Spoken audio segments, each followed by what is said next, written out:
when putting together this, we thought about the fact, that Montessori research extends into many different domains. And so we had to think hard about what to bring to you in the short time available. In the end, we decided on a bit of history, something on outcomes and teachers' possible role, and then something on practice. We particularly wanted to showcase some early researchers to show that research is possible for anybody. And so we've invited some early researchers amongst the more experienced researchers who will be talking today. So we're going to start with history. We're going to start with Dani Cañigueral Viñals. Dani is an AMI trainer at the 6 to 12 level. He also holds a master's in inclusive education, and he's currently completing his PhD in educational innovation and intervention at the University of Vic, for which he is researching Maria Montessori's time in Barcelona. We thought this would be an interesting template for you of how to go out about researching and the historical links in perhaps your own town, region, or country. So I'll hand over now and look forward to hearing from you, Dani. Hello, good afternoon. Now I want to shortly give you a summary of my research in Montessori stay in Catalonia. I have some PowerPoint to share with you, and I will try to do my best to put everything on time. The reason follow all of let's try.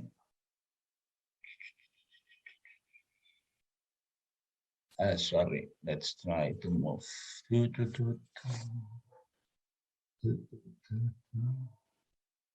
Here I have here. Let's see again. Share a screen. Share the screen. I will try again. Here. Let's see. The first thing I want to talk about is the reason for all this kind of research I am doing. I am very interested in historical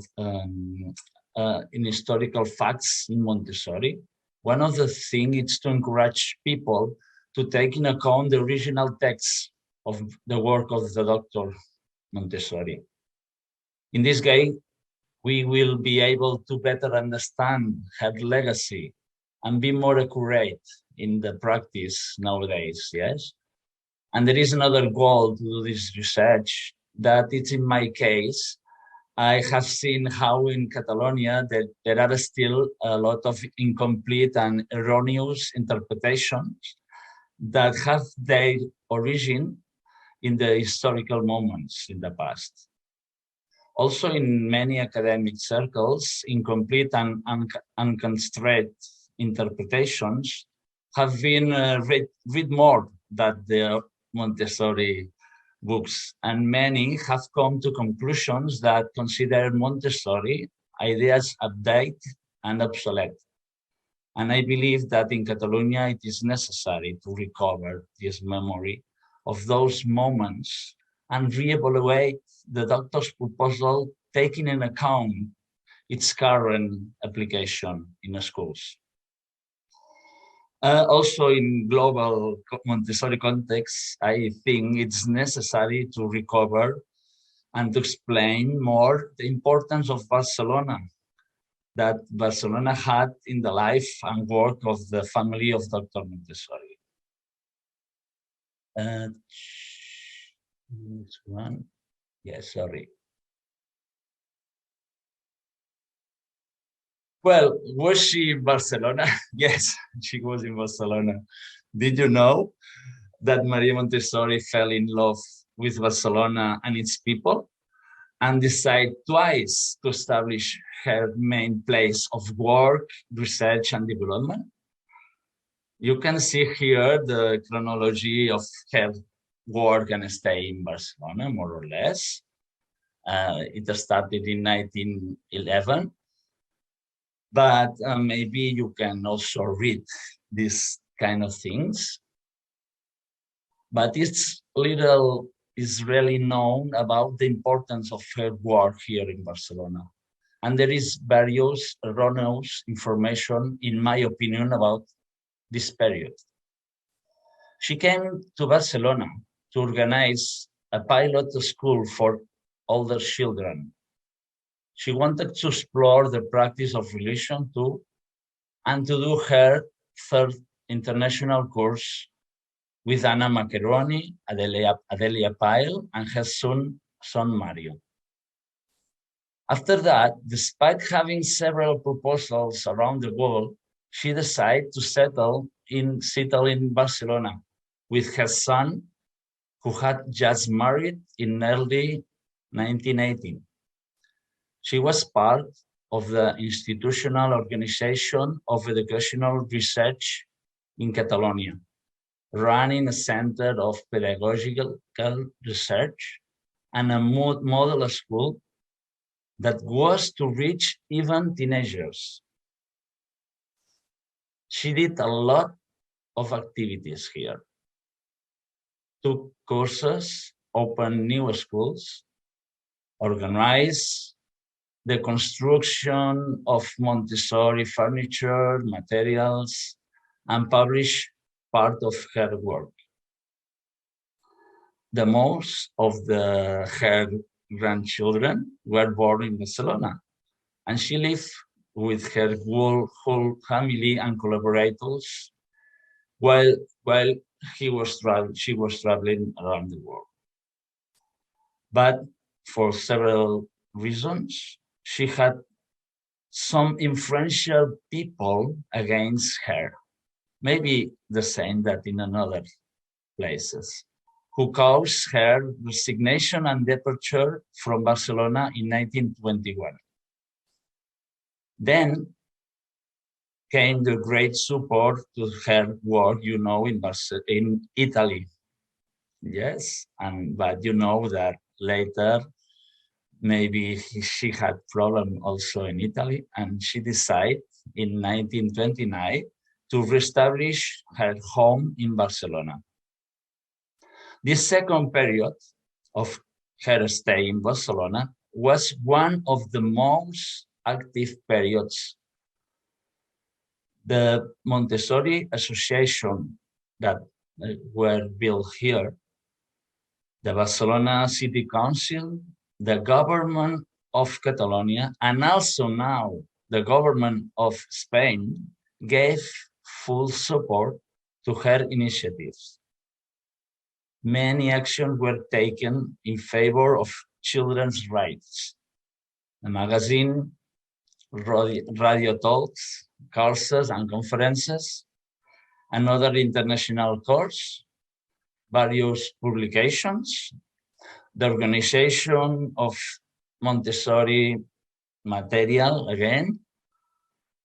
And in fact, I think if it had not been for the Spanish War, Barcelona would be what it's now Amsterdam, the main headquarters of the Montessori movement.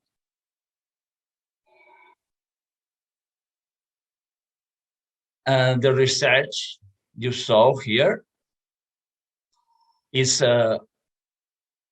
it's with all this motivation. I started the studies, and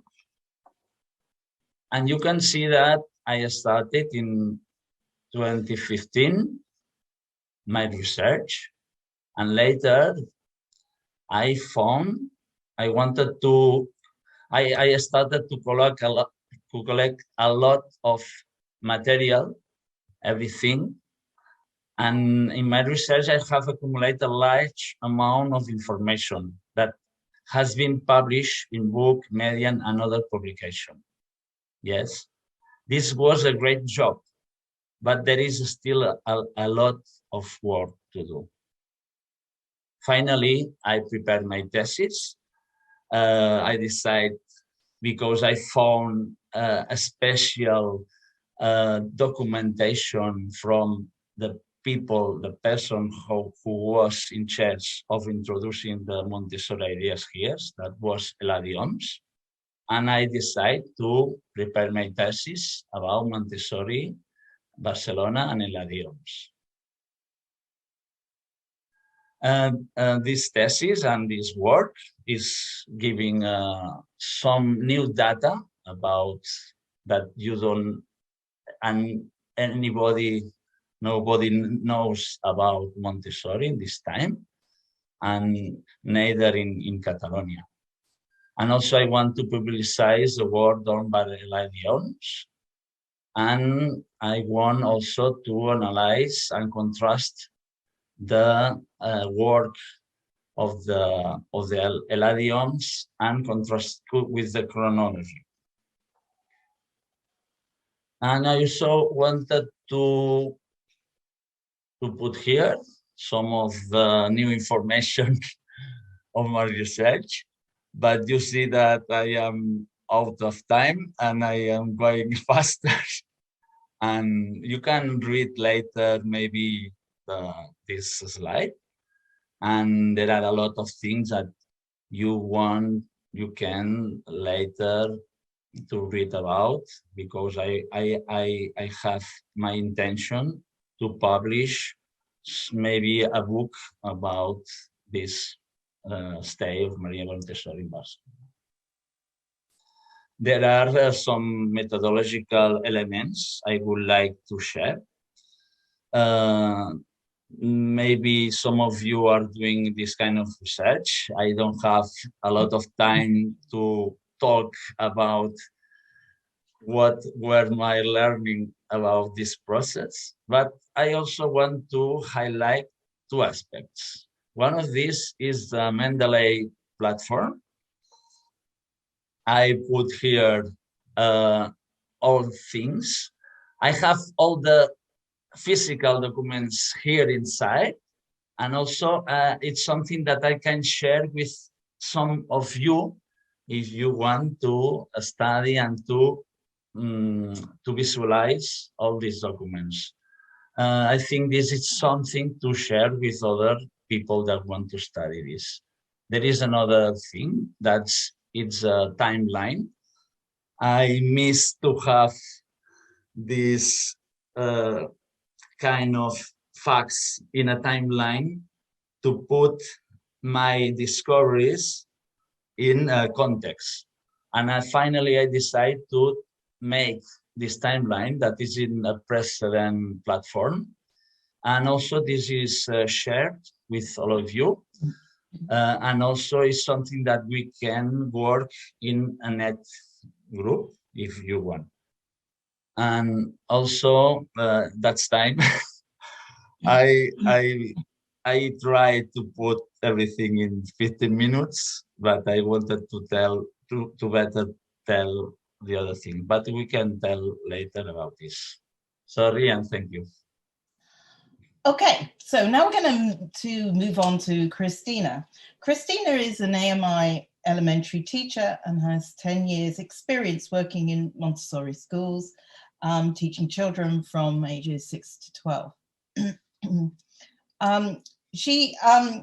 But right now, she is a graduate student working with Angeline Lillard at the University of Virginia.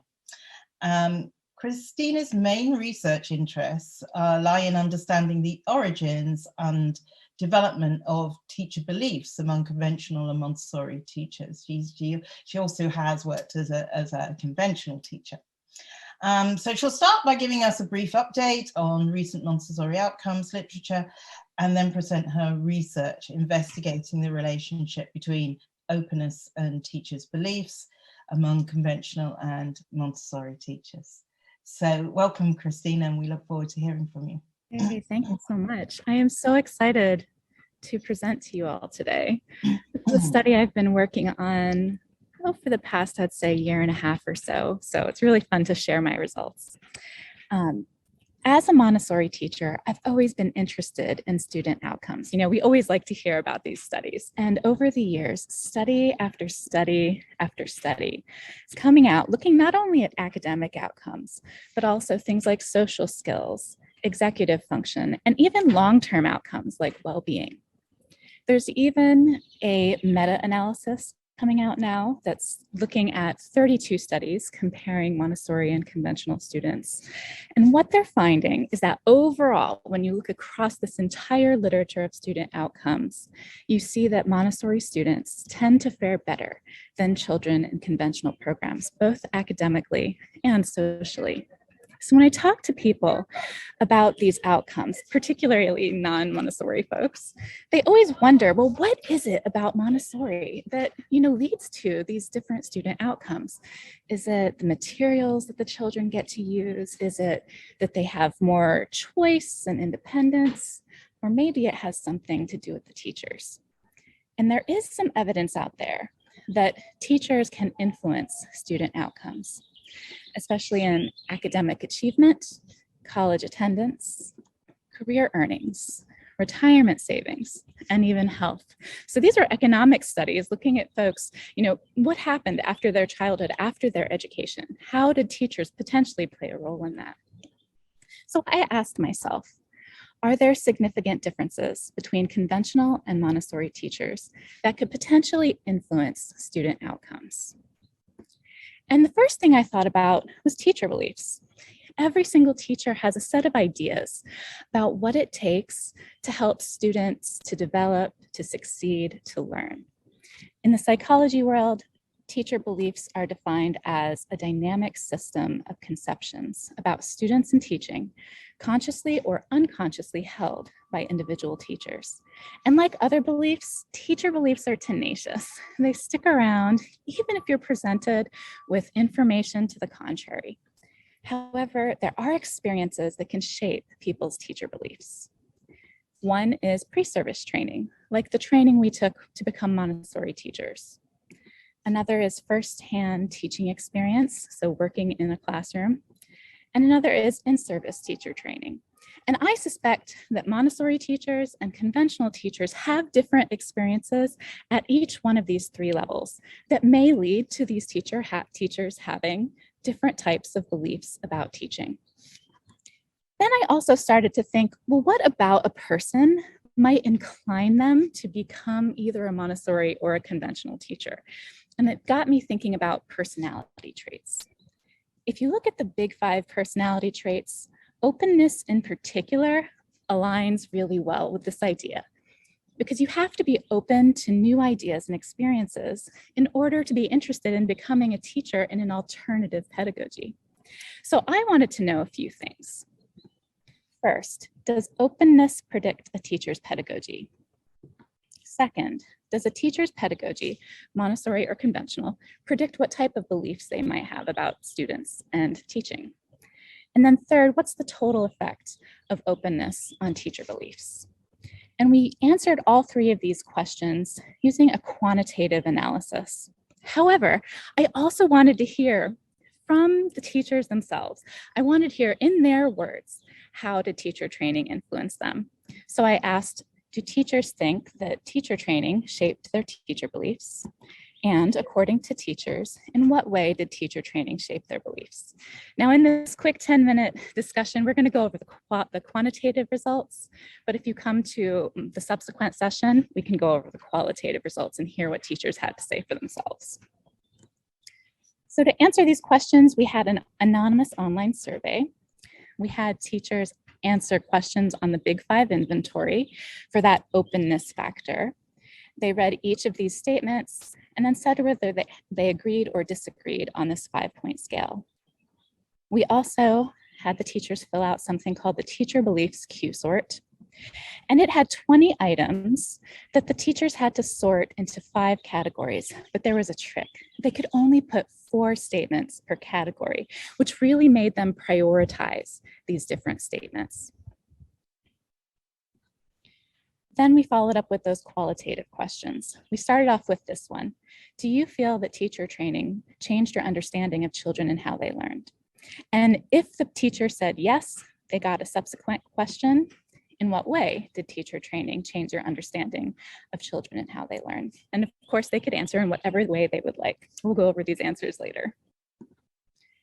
For recruitment, we were looking for Montessori and conventional teachers at both early childhood and elementary level in both public and private schools. We recruited on social media, we emailed teachers directly, and we did offer a gift card incentive. And for our participants, we had a total of 360 teachers. 188 were conventional, 172 were Montessori. There was no significant difference in the mean age or the mean years of teaching experience, and the majority of the participants identified as female and as white.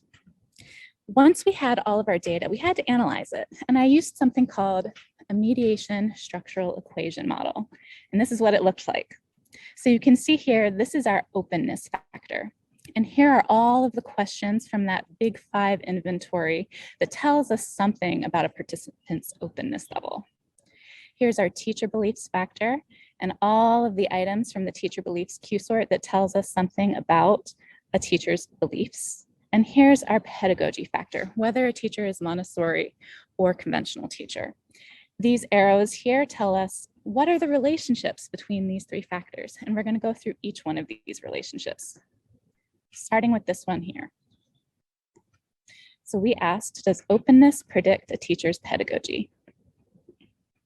And what we found was that openness significantly predicted teachers' pedagogy, indicating that Montessori teachers on average scored significantly higher than conventional teachers on openness. Pretty interesting. We also wanted to know about teacher beliefs, but before we get into those results, I want to look a little bit more at that factor so we can think about what do we mean by teacher beliefs? So here are all of the items that we asked regarding teacher beliefs. And if you look here, these are called loadings, and some of them are positive and some of them are negative. So let's examine them. These positive loadings, whole group instruction, praise from me, worksheets, teacher-directed classrooms. So these positive loadings told us beliefs that were more teacher-centered, whereas the negative loadings, looking at things like students having some sense of choice, extrinsic rewards for desirable behaviors undermine students' motivation. It's better not to give such rewards, and self-monitoring behaviors. So these were beliefs that were more student-centered. So if you see a negative loading on the upcoming results, that tells us that the teachers believe things that were more student-centered. All right, so let's look at these results. Does teachers' pedagogy predict teachers' beliefs? So here's the relationship. You can see here, we got this -49. So it's saying that yes, pedagogy did significantly predict teachers' beliefs, such that Montessori teachers, on average, gave student-centered education higher priority than conventional teachers. But we also wanted to know about the entire relationship between openness and teacher beliefs. So we looked at the direct effect of openness on teacher beliefs right here. And even though it was significant, it was really small at -0.08. Then we also looked at the indirect effect, which is the pathways we just went over from openness to pedagogy and pedagogy to teacher beliefs. And that was also significant at -0.21. So the total effect, you add those together, -0.29, and it says that openness does have a significant relationship to teacher beliefs, but most of that relationship is through that mediating factor of pedagogy. So to wrap all of these up, on average, Montessori teachers scored significantly higher than conventional teachers on openness. They gave student-centered education higher priority than conventional teachers. And overall, higher levels of openness are associated with teacher beliefs that lean towards student rather than teacher-centered education. So if you want to hear more about the qualitative results, what teachers had to say in their own words, please come to my next session and we'll dig into that. But I want to go ahead and say thank you so much to my advisor, Angela Millard, to the Early Development Lab here at University of Virginia, and all those who contributed to this study. And thank you guys for having me here. It's been so great to share with you. I'm from these are from 2 members of AMI's Global Research Group. Dr. Paige Bray is from the University of Hartford. She's director of the Center for Montessori Studies and associate professor of early childhood education. She describes herself as an activist for children and families, and hence her research is grounded by a community context, consistently emphasizes human capacity as knowledge producers as well as knowledge consumers. She integrates her research, theory and practice through the urban network by focusing on public scholarship and is helping to develop emerging educational spaces as a co-founder of Planes of Learning.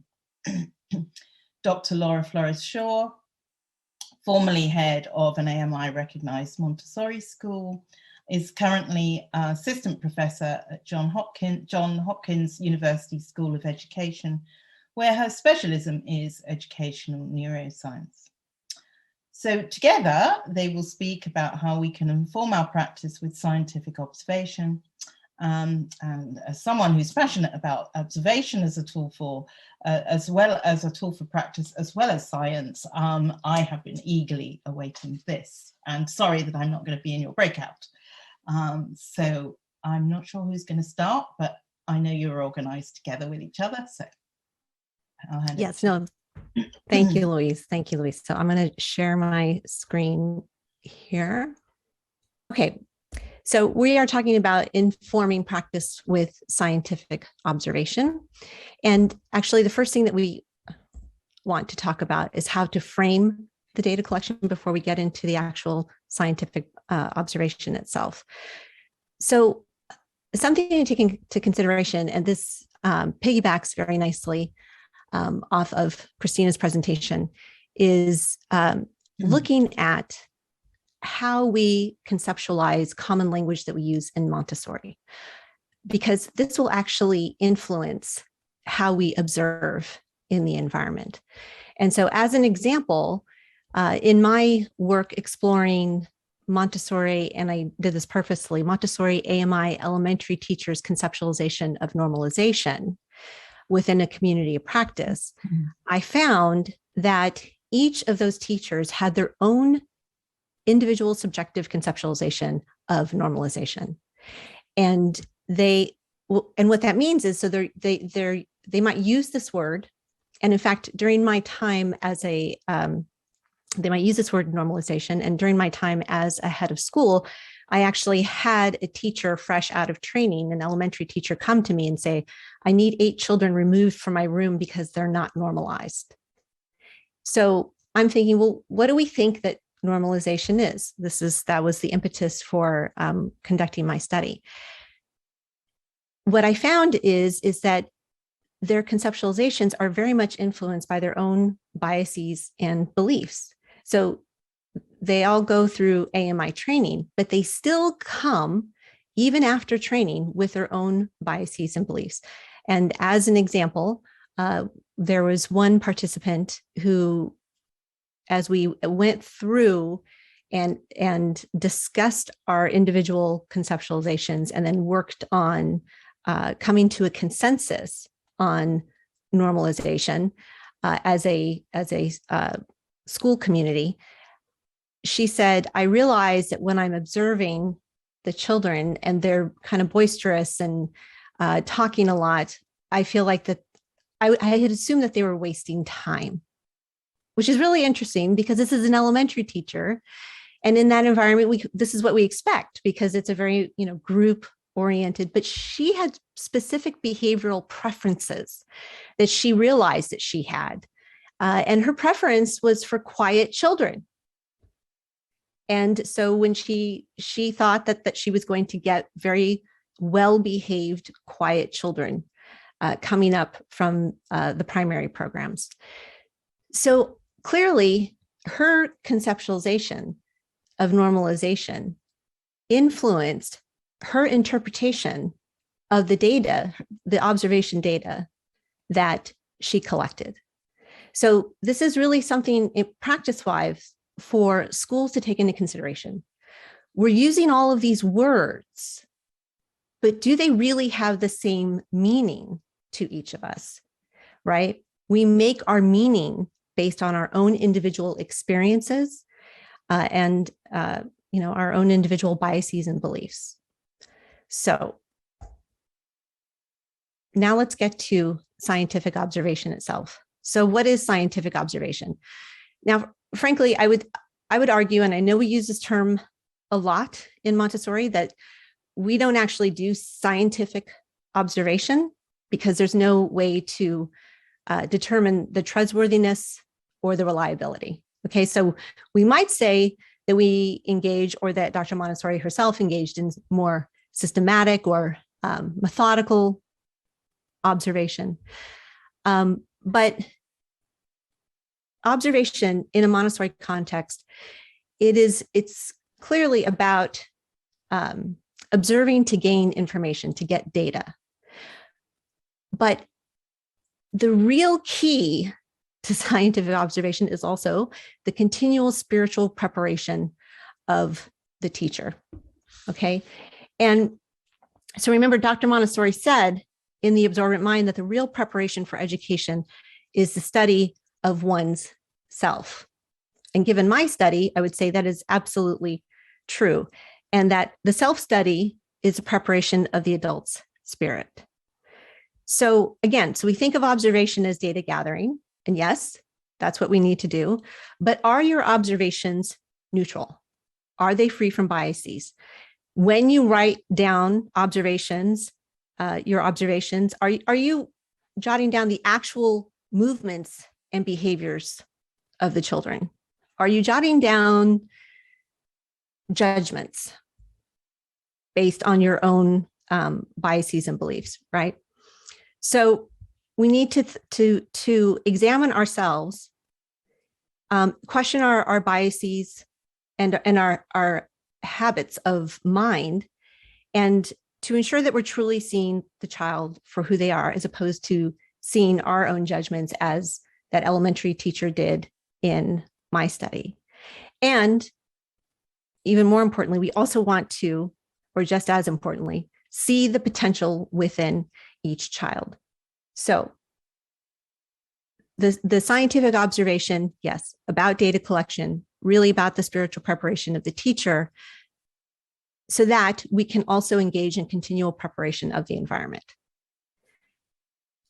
I would also offer that when we are doing our examinations, or our observations rather, we want to really look at the actual movements, these embodied actions, and notice things. For instance, does it take a child a longer period of time to initiate a movement? Does it take them a longer period of time to transition from one movement to another, or one work to another, right? So you might document the amount of times a child might sit with a work, but there are, we have actual program like movement loops between the cortex and the subcortical structures that help us in terms of our movement initiation, continuing with movements, stopping movements, inhibiting movements, as well as a rate, rhythm, and force of movements. So these are some things that we should be looking at when we are engaging in our scientific observation. Okay. Dr. Bray? Thank you, Dr. Shaw. Hello, it's lovely to see everyone. The metacognitive tool piece of this slide is a transition, and Laura talked about habits. I use reflexes in my research, both because it starts to address the metacognitive tools. What are we doing to think about our thinking, that reflective component that is both why the sort of neutral, if we think that's possible, but the notion of neutral, which is really important to have as bias-free observations as possible, but also the thinking about our thinking brings us into the opportunity to look at our implicit bias, which is completely about the brain, which is where Laura and I keep connecting. The sort of what our brain is such an effective processor, and the way that we do that in part is by categorizing. And that is very useful. It's how we can take in and process so much information, but we have to be careful that we don't rely on old constructs or that we're not processing with implicit bias around all sorts of human features. Next slide, please, Laura.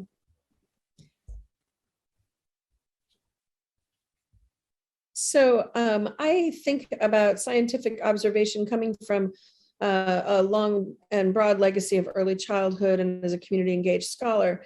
And so I think about it as data informed practice. Part of that is absolutely observation, and it is systematic in the way that Laura spoke of. The scientific part is, please come to the Q&A, let's all talk through that. But a couple of ways that we can use data to inform practice is one is for meaning making. How are we making sense of what is happening? How are we processing data? And I put two citations here for you from part of my work that is thinking about how parents are the producers of knowledge. I spent about a decade working with parents in community. How are they making sense of the most current brain research for their young children? How do they turn that into information on effective parenting? And also the meaning making, working with people in pre-service teaching programs. How do they learn to develop their own metacognitive tools? How do they take the steps to say, what is the problem at hand? What resources do I have? How do I most effectively and humanely address the situation in front of me? One of the other ways that we use data is to inform who we are as individuals. Christina spoke about that a bit. And the importance of individuals constructing themselves, whether we talk about that as the spiritual or we talk about it in my own dissertation research, I talked about agency and social identity. So how do I even construct the identity of teacher or educator or guide? And how that happens in the context for this particular piece of work in 2014 was around young undergraduate undergraduates in the United States, African-American women, constructing their understanding of teaching in the context of both becoming teacher and holding on to their own personal and professional identity. And we did that as a multi-generational study. Next slide, please, Laura. Two other ways that I want to just think about how data can inform practice. And again, at the core of data, all data arguably is observation. What we then do with those observations or how we add other pieces of data is the nuance in what the questions we're asking. But the data informed practice here can also be collaborative. So one of the pieces is coming together. We often in education talk about stakeholders. In community, we would talk about, key community folks or hearing from the diversity of community. So that coming together with sort of as a collaborative, we use the title here, collaborative action inquiry. So what is it that we all need to know? And really with some constructing work about what data do we seek? The Public Science Project, Public Science Data Project at the University of New York City has an amazing website of how they're using big data to transform negative human issues, basically take on negative human impact issues in New York City, whether that's about police interaction, whether that's about LGBTQ issues around how people are seeing themselves or how society's seeing them, using those big data to collaboratively address an agreed upon problem is a huge source of data informed practice that we can do in the most minute level of our classrooms, our families, our units, or we can do in bigger scales, schools, and the like. And last but not least, data informed practice for the collective is really when we're all working together. So part of what you see here is forthcoming in the AMI journal, work around competencies and an interactive glossary or making sense of our language together so it evolves, and also thinking about how we in teacher education are influencing Montessori, but also how Montessori has been an enduring influence on how we think about preparing the next generation of teachers. So I would love to talk more with people, with Laura, in the next session. And thank you so much for your time.